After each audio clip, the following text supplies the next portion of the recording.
بسم الله الرحمن الرحيم. الحمد لله الذي هدانا لهذا وما كنا لنهتدي لولا أن هدانا الله، وصلى الله على حبيبنا محمد النبي الأمي وعلى آله وأصحابه وسلم تسليما كثيرا. دعاء واحد أخي الحبيب، تعهد النبي عليه الصلاة والسلام أنك إذا قلته سيحفظك من شر الحاسدين. هذا كلام الحبيب الأعظم عليه الصلاة والسلام الذي لا ينطق عن الهوى. ما هو هذا الدعاء؟ وما هي أهمية هذا الدعاء في حفظنا اليوم؟ ولماذا معظم الناس تصيبهم كثير من المصائب ولا يجد الحل، مع العلم أن النبي عليه الصلاة والسلام أعطانا حلولا كثيرة؟ منها هذا الدعاء، أنه يحفظك من شر كل حاسد، ومن شر كل من يريد أن يؤذيك، ومن شر أي شيء أنت تعلمه أو لا تعلمه. سنتعمق معا في هذا الدعاء، كلماته رائعة جدا أيها الأحبة، وسوف نحفظ هذا الدعاء الآن إن شاء الله، مع العلم أن معظم الناس معظمهم يجهلونه للأسف، وهي كلمات رائعة جدا وبسيطة وسهلة الحفظ، يصرف الله عنك بها الشر. ما هي هذه الكلمات؟ انظروا أيها الأحبة، رجاء انتبهوا معي فقط 3 دقائق. سبحان الله وبحمده، لا قوة إلا بالله، ما شاء الله كان وما لم يشأ لم يكن، أعلم أن الله على كل شيء قدير، وأن الله قد أحاط بكل شيء علما. كم كلمة؟ عدد بسيط، يعني سطر ونصف فقط، تستطيع أن تحفظها الآن أخي الحبيب. طبعا إذا علمنا المعاني العميقة الموجودة في هذه الكلمات سيسهل حفظها جدا. أولا أخي الحبيب، كلمة سبحان الله كلمة عظيمة جدا، معناها أنزه الله عن كل شيء لا يليق به عز وجل. طيب، إذا كان لديك مشكلة، لديك مرض، لديك هم، عندما تقول سبحان الله أريدك أن تتخيل وأنت تقول هذه الكلمة أنني يا رب أنا أنزهك عن أن تعجز عن شفائي أو حل مشكلتي. يعني كأنك عندما تقول سبحان الله تقصد في داخلك أن الله سبحانه وتعالى يستطيع حل مشاكلي. تعالى الله أن يعجز عن حل مشكلة، وهو الذي خلقني ورزقني، وهو الذي يسير الكون، هو الذي يتحكم بكل ذرة من ذرات الكون. أخي الحبيب، لا تصدق أن أحدا يستطيع أن يفعل شيئا في هذا الكون، حتى نسمة الهواء هذه لا تتحرك إلا بأمر الله. كل الخلق خاضعون لله، فهذا الحاسد الذي يريد أن يؤذيك هذا يخضع لله تعالى، ولا يستطيع أن يضرك إلا بشيء كتبه الله عليك. وإن يمسسك الله بضر فلا كاشف له إلا هو، وإن يردك بخير فلا رد لفضله. والله إذا كتب الله لك خيرا أو رزقا أو شفاء أو أي شيء فيه خير لك، لو اجتمع الكون كله لا يستطيع أن يمنع عنك هذا الخير. وإن يردك بخير فلا رد لفضله. إذن عندما تقول سبحان الله، هذا الجزء الأول من الدعاء، يعني أنا أنزه الله، والله سبحانه وتعالى يتعالى فوق همومي ومشاكلي، الله قادر أن يحل مشكلتي. إذن سبحان الله تمنحني الثقة بهذا الإله العظيم. لاحظتم أيها الأحبة؟ كثير من الناس يقول سبحان الله ولا يدري لماذا يقول هذه الكلمة، مع العلم أن هذه الكلمة ثقيلة جدا عند الله، مفعولها كبير جدا، تنجيك حتى من أعماق البحر. سيدنا يونس عليه السلام كان في ظلمات البحر وفي ظلمات بطن الحوت، فلولا أن كان من المسبحين للبث في بطنه إلى يوم يبعثون. إذن أنا من خلال هذه الآية أستطيع أن أكتشف معكم أيها الأحبة أن كلمة سبحان الله فيها قوة رائعة في النجاة، لأن الله قال بعد ذلك وكذلك ننجي المؤمنين. فيها شفرة نحن لا نفهمها، ولكن الكون يستجيب لها. يعني كلمة سبحان الله أثقل من هذا الكون كله. إذن أخي الحبيب، سبحان الله يعني أنزه الله أن يعجز عن حل مشكلتي. الله قادر أن يحل هذه المشكلة، قادر أن يحفظني من شر كل شيء.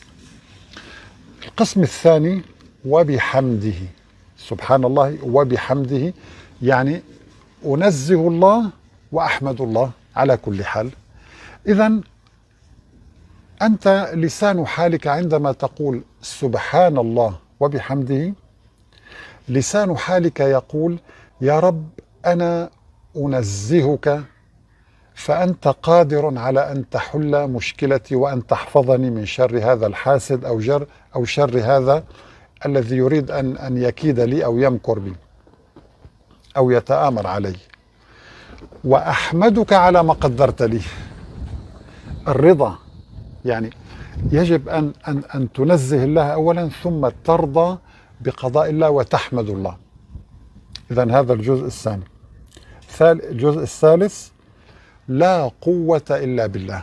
يا رب هذا الأذى الذي أصابني لم يصبني بأمر أحد بل بقوتك أنت، لأنه لا قوة في الكون إلا قوة الله. لا قوة إلا بالله. الله هو القوي العزيز، هو المسيطر على الكون، لا قوة إلا بالله. هنا أيها الأحبة انتبهوا، ركزوا معي ثوان معدودة. هذه الكلمة لا قوة إلا بالله تحول دماغك وتفكيرك وقلبك وعقلك من الخوف من الناس إلى الخوف من الله. يعني القوة بيد الله، فهذا الذي يريد أن يؤذيني ماذا يملك؟ ولا شيء. ليس بيده شيء. لا يملكون لأنفسهم ضرا ولا نفعا ولا موتا ولا حياة ولا نشورا. إذن الجزء الثالث لا قوة إلا بالله، اعتراف أن قوة الله هي المسيطرة. رابعا ما شاء الله كان. هنا هذه الكلمة من أروع الكلمات التي يمكن أن يقولها كل إنسان مظلوم أو مهموم أو مريض أو ضاق رزقه أو ضاق عيشه. لماذا أخي الحبيب؟ أنت عندما تعلم أن كل شيء أصابك هو بأمر الله، ما شاء الله كان، وبمشيئته، مع العلم أن الله لا يرضى الظلم لعباده، الله لا يرضى الشر، الله لا يرضى الفاحشة، الله لا يرضى الكفر. ولكن حتى الكافر لا يكفر إلا بمشيئة الله. ليس يعني من دون مشيئة الله، لا أبدا. إذن ما شاء الله كان. لماذا أقول هذه الكلمة رائعة؟ لأنني قد أصاب بمرض نتيجة عدوى معينة، سأبقى أحمل هذا الشخص الذي أصابني بهذه العدوى المسؤولية، وأقول لولا فلان لما أصبت بكذا، ولولا كذا لما حدث كذا. وهنا لو كما قال النبي عليه الصلاة والسلام تفتح عمل الشيطان. إذن الآن أنا مطمئن أنه ما شاء الله كان. المرض هذا هو بمشيئة الله، فالحمد لله. وأنا حمدت الله في بداية الدعاء سبحان الله وبحمده. إذن حمدت الله، لا قوة إلا بالله، ما شاء الله كان، وما لم يشأ لم يكن. إذن لا تحزن على ما ضاع منك أخي الحبيب. لا تحزن على شيء تظن أنه خير وضاع منك، قد يكون شر وأنت لا تعلم وأنت لا تدري.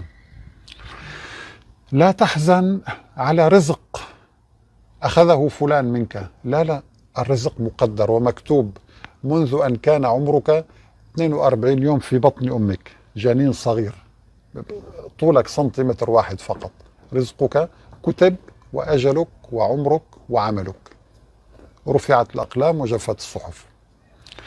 إذن عبارة ما شاء الله كان وما لم يشأ لم يكن، خامسا الجزء الخامس، وما لم يشأ لم يكن، هذه تريح النفس. أنا أعلم أن رزقي لن يأخذه أحد غيري، وأعلم أن ما أصابني هو بأمر الله، لأن فيه خير، فيه مصلحة. أخي الحبيب، نحن لا نرى المصلحة.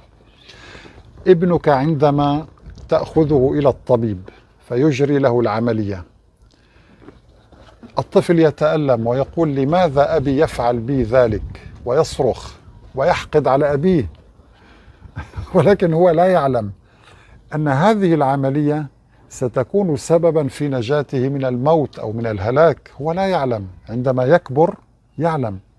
فنحن الآن في هذه الدنيا كثير من الأشياء لا نعلمها، ولكن بعد الموت سوف، فكشفنا عنك غطاءك فبصرك اليوم حديد، ستكشف أمامنا الحجب وسوف نعلم أن الله هو الحق المبين، وأن كل ما أصابنا هو خير لنا.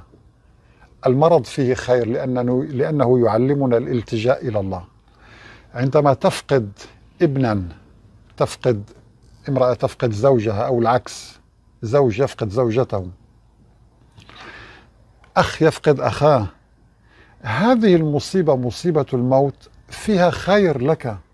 لا تعلم إذا صبرت كم من الأجر ستأخذ يوم القيامة، لأن الدنيا عبارة عن ساعة أخي الحبيب، هي ساعة من ساعات يوم القيامة. ويوم تقوم الساعة يقسم المجرمون ما لبثوا غير ساعة، ساعة واحدة فقط. لذلك لا تستحق كل هذا العناء، وكل هذا الهم، وكل هذا الغضب والانفعال. لا لا لا، هي ساعة ستمضيها وتذهب إلى الحياة الحقيقية التي سماها القرآن الحيوان. وما الحياة الدنيا إلا لعب ولهو وإن الدار الآخرة لهي الحيوان لو كانوا يعلمون، أي الحياة الحقيقية الدائمة التي لا تفنى، سماها القرآن الحيوان. طيب، الجزء السادس من الدعاء: أعلم أن الله على كل شيء قدير. إذن يا رب، أنت لا يعجزك أن تحفظني، لا يعجزك أن تصرف عني شر هذا الحاسد. أنا أعلم أن الله على كل شيء قدير. وهذه قالها العزير في سورة البقرة كما تعلمون، الذي مر على قرية قال أن يحيي هذه الله بعد موتها، فأماته الله 100 عام ثم بعثه. فلما تبين له ذلك أنه بعث بعد 100 عام وهو ميت، بعثه الله، قال أعلم أن الله على كل شيء قدير. الجزء السابع من هذا الدعاء وهو الأخير: وأن الله قد أحاط بكل شيء علما. ما فائدة أن نقول هذا الكلام أيها الأحبة؟ هذا الذي يمكر بي، هناك إله يكتب، وهناك إله يرى ويسمع. قال إنني معكما أسمع وأرى. هناك إله يراه وإن رسلنا لديهم يكتبون، هناك ملائكة تكتب. والله عز وجل قال ويمكرون ويمكر الله، ولكن مكر الله هو النجاة للمؤمنين. الله سبحانه وتعالى يرتب الأمور لينجيك من شر هذا الحاسد بطريقة عجيبة لم تكن تتوقعها. هذا الحاسد يمكر بك ليضرك، ليوقعك، ولكن مكر الله فيه خير لك ويوقع هذا الحاسد، سبحان الله. إذن أخي الحبيب، عندما تقول أعلم أن الله على كل شيء قدير وأن الله قد أحاط بكل شيء علما، أريدك أن تتخيل في داخلك، في أعماقك، أن هذه المشكلة التي أنت فيها، سواء كانت مرضا أو هما أو قلة رزق أو إنسان يؤذيك، قد يكون أقرب الناس لك يؤذيك، ابن، قد يكون ابن عاق والعياذ بالله، قد يكون زوجة تؤذيك، قد تكون يكون قريب لك، قد يكون شخص جارك أو كذا. يجب أن تقول أعلم أن الله على كل شيء قدير، أي أن الله قادر على أن يحفظني ويبعد عني الأذى ويبعد عني الشر. وأن الله قد أحاط بكل شيء علما، أي أن الله يعلم ماذا يخطط هذا وهذا وهذا، فهو العلم عنده، فلا داعي أن أتعب نفسي. تماما مثل أنت إذا ذهبت إلى يعني مثلا في العمل أحيانا الإنسان يتعرض لمضايقات، فيذهب إلى صاحب العمل أو مدير الشركة فيقول له فلان يفعل كذا، يقول له أعلم، أنت استريح، أنا أعلم وأنا سأتصرف، ولله المثل الأعلى. فأنت عندما تقول أعلم أن الله على كل شيء قدير وأن الله قد أحاط بكل شيء علما، إذا أنت هنا سلمت كل شيء لله، سلمت القوة وسلمت العلم وسلمت المشيئة لله. إذا أنت ارتاح، والله هو الذي يدبر وهو الذي يصرف عنك الشر. أخيرا أخي الحبيب، رجاء لا تترك هذا المقطع إلا وأنت حافظ لهذا الدعاء البسيط جدا والجميل. سبحان الله وبحمده، سبحان الله وبحمده. أنا أريد أن ترسخ في داخلك معنى الحمد، وسبحان الله معنى التنزيه.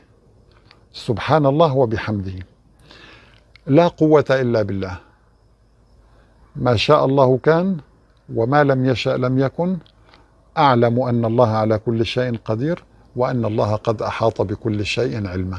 احفظه، لأن النبي صلى الله عليه وسلم قال: من قاله حين يصبح حفظ حتى يمسي، ومن قاله حين يمسي حفظ حتى يصبح. نسأل الله سبحانه وتعالى أن يحفظنا وإياكم من كل شر، وآخر دعوانا أن الحمد لله رب العالمين، والسلام عليكم ورحمة الله تعالى وبركاته.